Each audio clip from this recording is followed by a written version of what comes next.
সাকিব আল হাসান গত 7 বছর যাবৎ পরকীয়া করছেন এবং এই বিষয়টি আশ্বস্ত করেছেন শিশির। শিশির তার ইনস্টাগ্রামে একটি স্ট্যাটাস দেন, সেখানে বিস্তারিত বিষয় তুলে ধরেছেন এবং তিনি আরও বলেছেন যে সাকিবের নানান সময়ে নানান নারীর সাথে সম্পর্ক ছিল এবং সব বিষয়গুলো তিনি নিজে জানেন। পরবর্তীতে এই স্ট্যাটাসটি তিনি মুছে ফেলেন। কিন্তু আমরা নিজেরা যদি একটু রিসার্চ করি তাহলে সাকিবের লাইফের বিষয়ে কিন্তু অনেক কিছু আমরা জানতে পারবো। আমরা সবসময় জানি সাকিব একজন ব্যাড পারসন, একজন ব্যাড পার্সোনালিটির মানুষ। তিনি তার ক্যারিয়ারের শুরুতেই আমরা লক্ষ্য করেছি তিনি মডেল মিথিলার সাথে প্রেমে জড়িয়ে গিয়েছেন এবং সেই সময়ে মিথিলার সাথে বেশ কিছু আপত্তিকর ভিডিও এবং পিকচার ভাইরাল হয়েছে। সেগুলো এখনো মানুষ জানে, এখনো সেগুলো ভাইরাল আছে। পরবর্তী সময়ে আমরা আরো কিছু প্রেমের গুঞ্জন শুনেছি।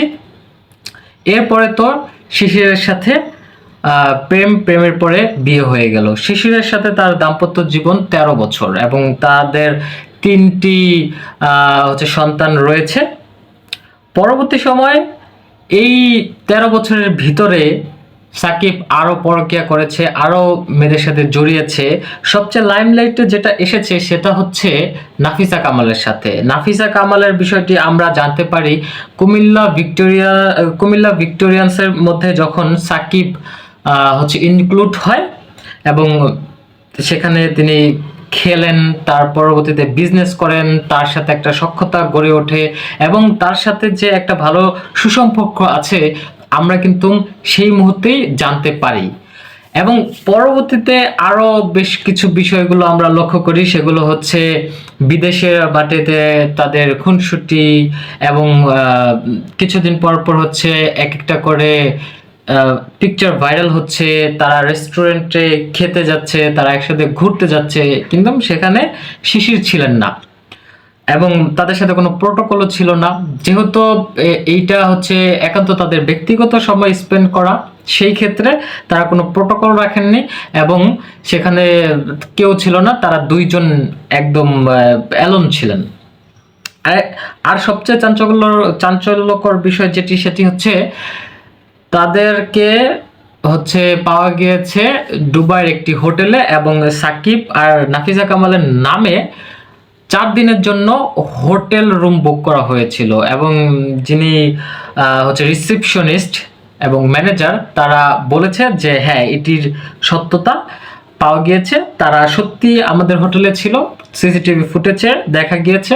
পরবর্তীতে সাকিবের রিকোয়েস্টে কিছু কিছু ফুটেজ ডিলিট করে ফেলা হয়েছে।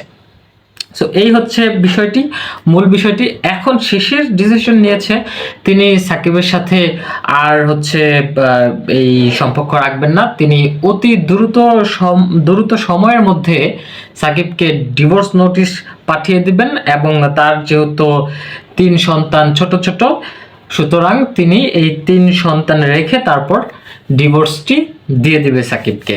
আর এই সাকিবের এই পরকীয়া, এই বিষয়গুলো এতদিন ধামাচাপা দিয়ে রেখেছিলেন তিনি, কারণ তাদের একটা আত্মমর্যাদা রয়েছে এবং সোশ্যাল একটা ভ্যালু রয়েছে, তাদের একটা পার্সোনালিটি মেনটেন করার বিষয়গুলো রয়েছে, সেজন্য এগুলো কোথাও ফ্ল্যাশ করে নাই তিনি। কিন্তু এখন যেহেতু সবকিছু পাবলিক হয়ে গিয়েছে, সেজন্য তিনি চাচ্ছেন যে এই বৈবাহিক সম্পর্ক যাতে আর বজায় রাখতে না হোক।